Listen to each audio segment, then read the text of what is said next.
കേരളം കണ്ട ഏറ്റവും വലിയ തീവണ്ടി അപകടങ്ങളിലൊന്നായ പെരുമൺ ദുരന്തത്തിന് ജൂലൈ 8-ന് 36 വയസ്സാണ്. 1988 ജൂലൈ 8-ന് ബാംഗ്ലൂരുവിൽ നിന്നും തിരുവനന്തപുരത്തേക്ക് വന്ന ഐലൻഡ് എക്സ്പ്രസ് ഉച്ചയ്ക്ക് 2 മണിക്ക് അഷ്ടമുടി കായലിലേക്ക് മറിഞ്ഞ് 100-ലേറെ പേർ മരിച്ചു. ആരായിരുന്നു യഥാർത്ഥ വില്ലൻ? എന്തായിരുന്നു യഥാർത്ഥ അപകട കാരണം? ഈ വീഡിയോയിലൂടെ നമ്മൾ നോക്കുന്നത് അതാണ്. തീവണ്ടി അപകടമുണ്ടായ ദിവസങ്ങളിൽ അപകട കാരണത്തെക്കുറിച്ച് ഒട്ടേറെ തെറ്റായ റിപ്പോർട്ടുകൾ മാധ്യമങ്ങളിലൂടെ പ്രചരിച്ചിരുന്നു. എന്നാൽ അപകടത്തിന്റെ യഥാർത്ഥ കാരണത്തിലേക്ക് വെളിച്ചം വീശിയത് 2 ആഴ്ച കഴിഞ്ഞ് പുറത്തുവന്ന ഒരു ഫോറൻസിക് റിപ്പോർട്ടാണ്. അത് തയ്യാറാക്കിയത് പ്രശസ്ത ഫോറൻസിക് വിദഗ്ധനായ വിഷ്ണു പോറ്റി എന്ന വ്യക്തിയായിരുന്നു. അപകടത്തെക്കുറിച്ച് അന്വേഷിച്ച റെയിൽവേ സുരക്ഷാ കമ്മീഷണർ അപകടത്തിന്റെ കാരണക്കാരനായി കണ്ടെത്തിയത് ടൊർണാഡോ എന്ന ചുഴലിക്കാറ്റിനെയാണ്. റിപ്പോർട്ട് വലിയ വിവാദമുണ്ടാക്കി. ആകാശത്ത് നിന്ന് തുമ്പിക്കൈ പോലെ വന്ന് താഴേക്ക് വന്ന ചുഴലിക്കാറ്റ് പെരുമൺ പാലത്തിൽ വെച്ച് ട്രെയിനിനെ തൂക്കിയെടുത്ത് കായലിലേക്ക് തള്ളിയിട്ടു എന്നായിരുന്നു കമ്മീഷണറുടെ കണ്ടെത്തൽ. ഒരു ചെറിയ കാറ്റ് പോലും വീശാത്ത സമയത്തുണ്ടായ ദുരന്തത്തിന്റെ കാരണം ടൊർണാഡോ അല്ലെന്ന് തെളിയിച്ചത് വിഷ്ണു പോറ്റിയുടെ ഫോറൻസിക് റിപ്പോർട്ടാണ്. അത്തരത്തിലുള്ള ഒരു ഫോറൻസിക് റിപ്പോർട്ട് പ്രധാനമായും 2 വാദങ്ങളുടെ ഗതിയാണ് തിരിച്ചുവിട്ടത്. ഒന്നാമത്തേതെന്ന് പറയുന്നത് പാലത്തിൽ കയറിയ ശേഷമാണ് ട്രെയിൻ പാളം തെറ്റിയത് എന്ന തരത്തിലുള്ള വാദമാണ്. ആദ്യം പാളം തെറ്റിയ ബോഗികൾ തന്നെയാണ് മറിഞ്ഞത് എന്ന തരത്തിലുള്ളതായിരുന്നു രണ്ടാമത്തെ ധാരണ. ഈ 2 റിപ്പോർട്ടുകളെയും വിഷ്ണു പോറ്റിയുടെ വിദഗ്ധമായിട്ടുള്ള ഫോറൻസിക് റിപ്പോർട്ട് തിരുത്തിക്കുറിച്ചു. യഥാർത്ഥത്തിൽ പാളം തെറ്റിയ ശേഷം എഞ്ചിൻ തിരികെ പാലത്തിൽ കയറി പാലം കടക്കുകയും പിന്നാലെ വന്ന ബോഗികൾ പാളം തെറ്റി മറിയുകയായിരുന്നു ചെയ്തിരുന്നത്. പാളം തെറ്റി ഇരുമ്പു സ്ലീപ്പറിൽ വീണ് ഓടിയ ചക്രങ്ങൾ സ്ലീപ്പറിലും റെയിലിംഗിന്റെ ഫ്ലാങ്ങിലും വീഴ്ത്തിയ പാടുകളും എഞ്ചിന്റെ ചക്രങ്ങളും സൂക്ഷ്മമായി പരിശോധിച്ചപ്പോഴാണ് എഞ്ചിന്റെ ചക്രം തന്നെയാണ് പാളം തെറ്റി സ്ലീപ്പറിൽ വീണ് ഓടിയതെന്ന് ശാസ്ത്രീയമായി വിഷ്ണു പോറ്റി തെളിയിച്ചു.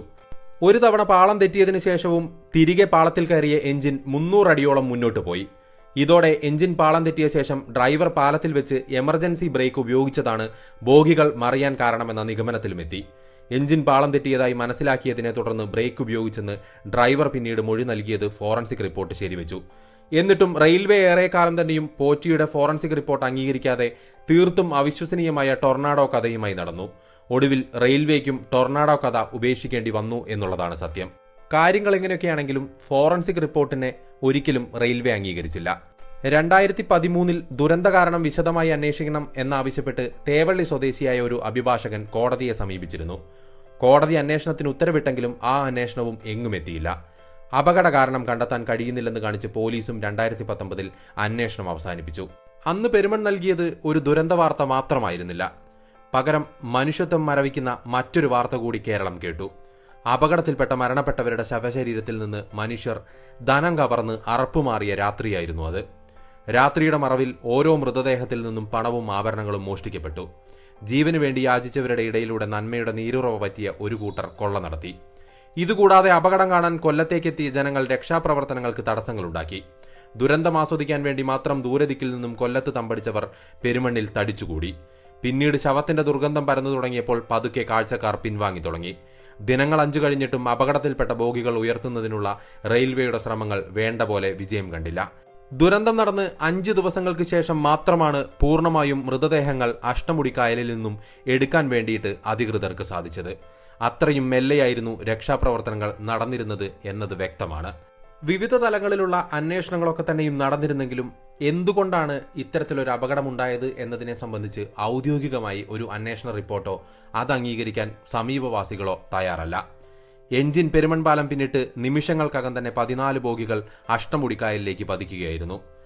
അപകടം നടന്നത് നേരത്തെ പറഞ്ഞതുപോലെ തന്നെ ചുഴലിക്കാറ്റ് മൂലമാണെന്ന് ഔദ്യോഗിക അന്വേഷണ സംഘം അവകാശപ്പെട്ടെങ്കിലും യഥാർത്ഥ ദുരന്ത കാരണം ഇന്നും അവിടുത്തെ നാട്ടുകാരും മരിച്ചവരുടെ ബന്ധുക്കളും അന്വേഷിച്ചുകൊണ്ടേയിരിക്കുകയാണ്.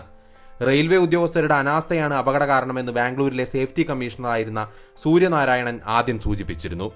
പിന്നീടാണ് റെയിൽവേയുടെ മുഖം രക്ഷിക്കാൻ വേണ്ടി കുറ്റം ചുഴലിക്കാറ്റിൽ ആരോപിക്കപ്പെടുന്നത്. ദുരന്തം നടന്ന ദിവസം പാലത്തിലും സമീപത്തും പാളത്തിൽ ജോലികൾ നടക്കുന്നുണ്ടായിരുന്നു. എഞ്ചിൻ പാളം തെറ്റിയത് ശ്രദ്ധയിൽപ്പെട്ട ഡ്രൈവർ പെട്ടെന്ന് ബ്രേക്ക് ചെയ്തപ്പോൾ ബോഗികൾ കൂട്ടിയിടിച്ച് അഷ്ടമുടിക്കായലിലേക്ക് വീഴുകയുണ്ടായതെന്നാണ് റെയിൽവേ ഒഴികെ ബാക്കി എല്ലാവരും തന്നെയും വിശ്വസിക്കുന്നത്.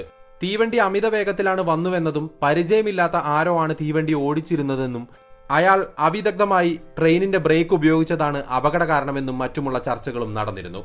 അന്നൊരു ചെറിയ മഴയും നേരിയ കാറ്റും മാത്രമേ ഉണ്ടായിരുന്നുള്ളൂ എന്ന് സമീപവാസികൾ ആവർത്തിച്ചു പറഞ്ഞതാണ്. പിന്നെയും അന്വേഷണം നടന്നു. അതിനുശേഷം മുൻ വ്യോമസേനാ ഉദ്യോഗസ്ഥനായ CS നായിക് നടത്തിയ അന്വേഷണത്തിലും ടൊർണാഡോ കാര്യം അടിവരയിട്ടതോടെ പിന്നെ അന്വേഷണം ഒന്നും തന്നെ നടന്നില്ല. ദുരന്ത ദിനത്തിൽ കോരിച്ചൊരിയുന്ന മഴയിൽ പതിവിലും നേരത്തെയാണ് ഐലൻഡ് എക്സ്പ്രസ് എത്തിയിരുന്നത്. സംഭവ ദിവസം രാവിലെ തന്നെ പെരുമൺ പാലത്തിന് സമീപം വളവുകളിൽ ട്രെയിൻ അതിവേഗത്തിൽ സഞ്ചരിക്കുമ്പോൾ പാളം തെറ്റാതിരിക്കാനുള്ള പണികൾ നടന്നിരുന്നു. ജാക്കി വെച്ച് പാളം ഉയർത്തിയ ശേഷം മെറ്റലിടുന്ന പണിയായിരുന്നു നടന്നിരുന്നത്. ഈ സമയം ട്രെയിനുകൾ വന്നാൽ ജീവനക്കാരൻ കൊടി കാണിക്കുകയും ഇതിനനുസരിച്ച് എഞ്ചിൻ ഡ്രൈവർ ട്രെയിനിന്റെ വേഗത 10 കിലോമീറ്ററിൽ താഴെയായി കുറയ്ക്കുകയും ചെയ്യണമെന്നാണ് നിയമം. എന്നാൽ അപകട സമയം ജോലിയിൽ ഏർപ്പെട്ടുകൊണ്ടിരിക്കുന്ന തൊഴിലാളികൾ അടുത്ത കടയിൽ പോയിരുന്നതായാണ് അറിയപ്പെടുന്നത്. ഐലൻഡ് എക്സ്പ്രസ് 80 കിലോമീറ്ററിലധികം വേഗതയിലായിരുന്നു വന്നിരുന്നത്. ട്രെയിനിലെ ഓട്ടോമാറ്റിക് സ്പീഡ് മീറ്ററിൽ ഇത് രേഖപ്പെടുത്തുകയും ചെയ്തിരുന്നു. ഇങ്ങനെ ട്രെയിൻ പാളം തെറ്റി ഉരഞ്ഞതിന്റെ അടയാളങ്ങൾ അന്നത്തെ തടി സ്ലീപ്പറിൽ ഉണ്ടായിരുന്നു എന്നാണ് പറയുന്നത്. കാര്യകാരണങ്ങളിൽ വ്യക്തതയില്ലെങ്കിലും ചരിത്രത്തിലെ കറുത്ത ദിനമായ അന്നത്തെ ആ വലിയ ദുരന്തത്തിന്റെ ഞെട്ടൽ ഇന്നും കേരള ജനതയിലുണ്ട് എന്നുള്ളതാണ് വസ്തുത.